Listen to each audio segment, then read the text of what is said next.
Welcome to Inspired Change, a new inspirational and motivational broadcast that strives to empower men in a positive way, designed to educate, empower, and inspire even the busiest individual on the go over that first cup of coffee. Please join me in welcoming Gunter, international psychologist, author, speaker, and producer. Welcome everybody to another episode of Inspired Change. So in the last podcast I spoke about the whole issue of who am I? What is this thing called self? Now I'm going to encourage you, if you haven't heard the last episode, to go back and listen to it. But in a nutshell, one of the things I would do is I'd start off today with the whole notion of, well, what's beyond self? And I know that might sound a little bit strange, but, you know, in my mind, the idea of who I am or defining self at times is a bit like trying to define gravity. We know that gravity is because we can feel it tangibly every day. The moment I jump up, I'm going to experience the shackles of gravity. And unfortunately, unlike Superman, I don't escape that. Maybe fortunately. But the issue really is, well, what's beyond self? And so in our current language, in thinking about our mental well-being, people talk about lots and lots of different self-words. Talk about self-acceptance, self-care, self-love, all sorts of self-confidence, self-respect, self-acceptance. Self-worth and self-esteem. So I want you to think a moment about what some of these self-words mean to you and what is a likely definition of some of those. So let's look at that whole idea about self-worth, self-esteem and self-value. Now, to make this thing easier, one of the things I'm going to suggest is to think about the self-words like self-acceptance, self-worth, self-esteem as actually being a description of how you relate to yourself, that tangible, gravity-like idea of who you are. Now, I don't necessarily believe that there's a great deal of difference between self-worth and self-value. What I'm interested in many respects, is that whole notion of self-esteem. So what is self-esteem? How do I esteem myself? Now, I find myself in lots of situations where, especially with teenage clients, where I've got to try and get complex ideas across in a really relatively understandable way for their age. And, you know, as a teenager, I know one of the things that's most important to us when we're that age is our peer group, our friends. Okay, so one way of trying to get the message across to them is I want you to think about you being your own best friend. And we can test that. So for a moment, reflect on how you think about yourself. What is it that you tell yourself in your mind? Not the stuff that you would express outwardly, but the thoughts, the self-talk that's going on inside you. And they often sit there for a moment, and then I'll prompt them. I'll go, well, when you think about yourself, okay, when you talk to yourself, would you talk to your best friend in the same way, using the same words, the same tone? And often very, very, very quickly, they will go, oh, no, I wouldn't do that. And when I ask them, well, why not? Well, you know, it'd be a quick way of losing my friend. And I go, okay. So essentially what you're telling me is you've got two sets of rules. You've got the rules that govern your relationship with your friend, and then you've got a set of rules that governs your relationship with yourself, and that is critical and judgmental and negative and derogatory. Now, why would you do that? And most of them, in fact, can't answer that very clearly. So the idea that I take further with them then is, well, how do we adopt for yourself the way that you treat other people and you do the same thing for you? And they often go, oh, well, that's really hard, it's really difficult, and when I do, I don't believe it. So believability becomes an important factor in the whole process. And I want you to test this with yourself as you're listening to me describing this, how critical, how judgmental, how derogatory are you in your relationship with yourself? Are you quick to describe yourself as having failed at something? Do you question why other people like you? Do you feel like an imposter when you're at work or in a particular relationship? So essentially, the idea of self-esteem is that it's about thinking well of oneself. And what that means is being respectful, to exercise self-respect. And that's crucial. If I can't respect myself, the chances are I'm either going to over-respect others and let them get away with stuff that they probably shouldn't, or I'm going to project my lack of respect onto them, so I'll treat them badly in the same way that I might treat myself.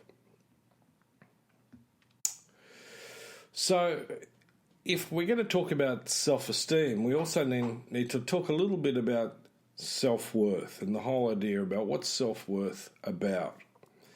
Now, there is a theory about self-worth that's built on about 4 elements.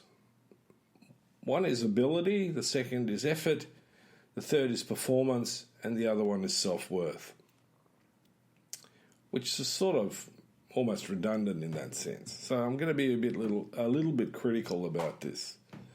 Okay, so, if my sense of self-esteem or my capacity to accept myself is built on how I do, how much effort I put into something and my performance, the chances are at some point or another I'm not going to feel good about myself because, I love watching the Winter Olympics. Absolutely love it. I don't watch the Summer Olympics, but I watch the Winter. Do I ski? No. Do I do any of those things that I love watching in the Winter Olympics? No. In fact, I hate the cold. Now, okay, you might go, well, you don't do them, so why use those things to measure yourself by? Now, the problem is that a lot of people do exactly that. Maybe not in that extreme way, but in subtle ways. Okay? So I'm going to now take this into the realm of us as men. I talk about the characteristics of great men. And one of the things that my wife and I spoke about in one of the podcasts was that if we really want to build well-being, in other words, if I'm going to put it succinctly, into a high sense of self-esteem, sense of self-worth, and be able to accept myself, then I'm going to need to put some effort into it. But that effort may not be as obvious as sitting down and doing 8 hours of study or 40 hours of work a week, okay? It could be maybe a little bit more dimensional. Okay, so when I talk about the 8 characteristics of great men, it's built on the idea that when I put these things into practice, it'll enhance my relationship with myself. So the first one is that I need to generate a noble life purpose. I need to be able to have a vision of myself within the capacities of my life. In that context, one of the things that I'm going to learn is that if I'm going to exercise the behaviours that are going to articulate that life purpose, I am going to have to deal with discomfort, with frustration, with pain. Because it's going to mean really overcoming some hurdles. There's nothing going to run smoothly all the time. And in rational emotive behaviour therapy, we talk about developing a high level of frustration tolerance. And it also means being able to delay gratification. So that particular aspect is really important. So the next part of it is really having the courage to put myself outside of my comfort zone. It's all very well waxing lyrically from inside my study or my bedroom, but if I'm really going to exercise my well-being, it needs to be done in relationship to others within the external world. Otherwise, I'm not exercising either vision or purpose. So courage is an important factor. Now, it's not running into burning buildings. Courage is about opening myself up to being authentic, honest, and vulnerable in a way where I don't need to get defensive. So, in that moment of exercising that to its fullest, I will always recognize that I'm a fallible human being. And that no matter how hard I try, I will never attain perfection, and that's okay. It's fine. And this is where I now encounter the other self word, which is self-acceptance. There's been many times in my life where I've made some serious mistakes. Some of which the consequences lasted for many years. Now, I could have beat myself up about that, but what I did was, instead of reacting negatively to having made that mistake, I went, okay, stick the stick in the ground, hold on for a moment, and now, instead of reacting badly, respond to this differently. Take stock. What did I learn from that? And that gave me the capacity, not without pain, but the capacity to learn from the experience and do it differently, to be able to respond. We talk about responsibility as being able to, in a sense, own what I think, feel, do. But responsibility has another meaning. It's actually about also being able to respond differently.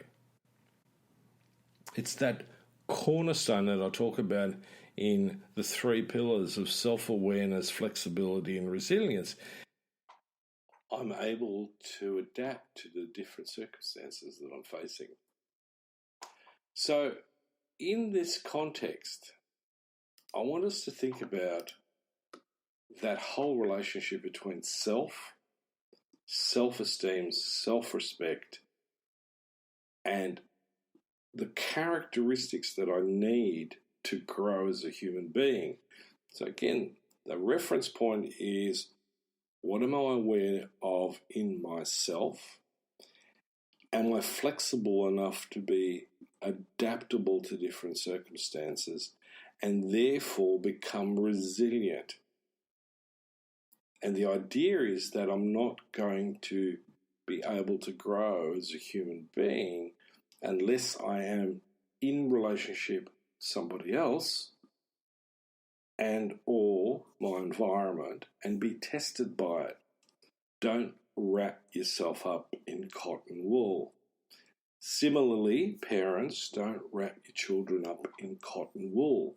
It doesn't serve them well. They need to learn to take a few knocks. Now, obviously, within reason, we've got to risk manage some of this.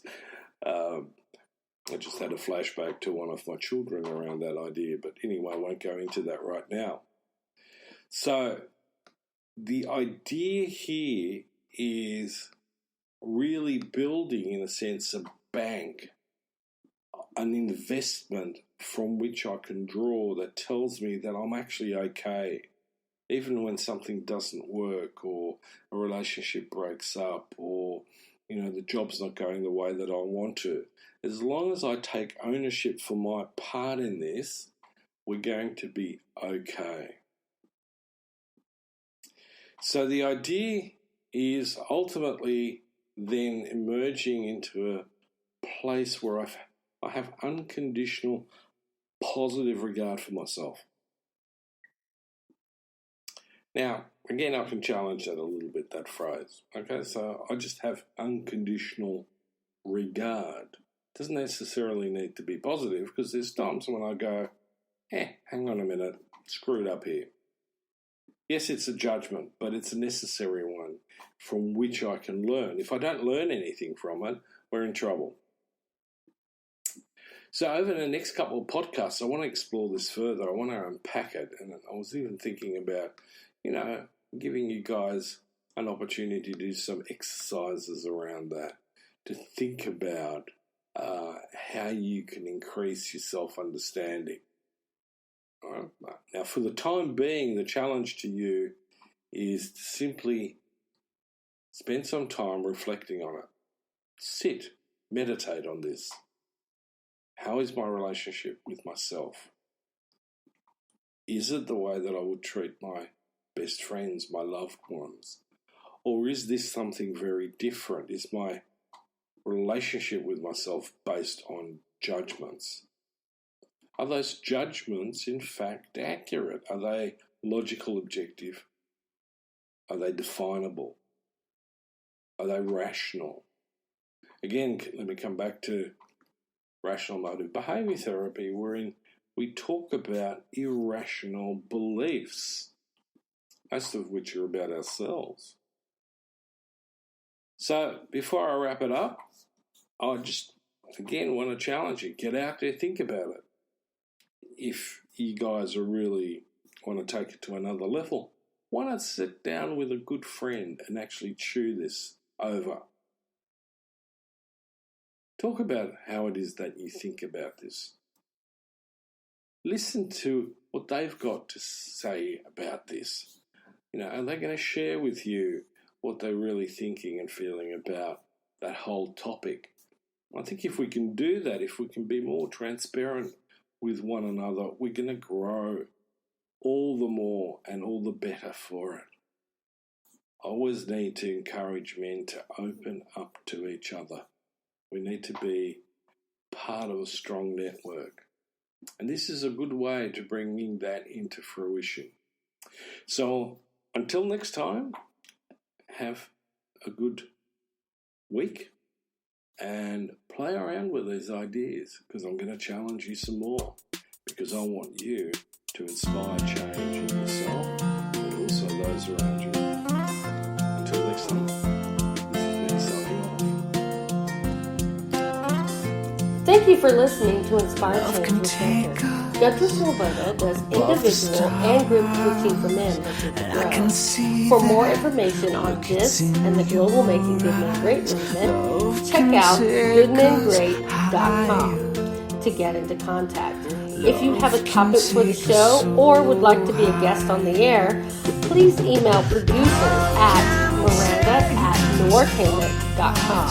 That's Miranda, Miranda, at nourishment, nourtainment.com. Thank you, and always keep inspiring change.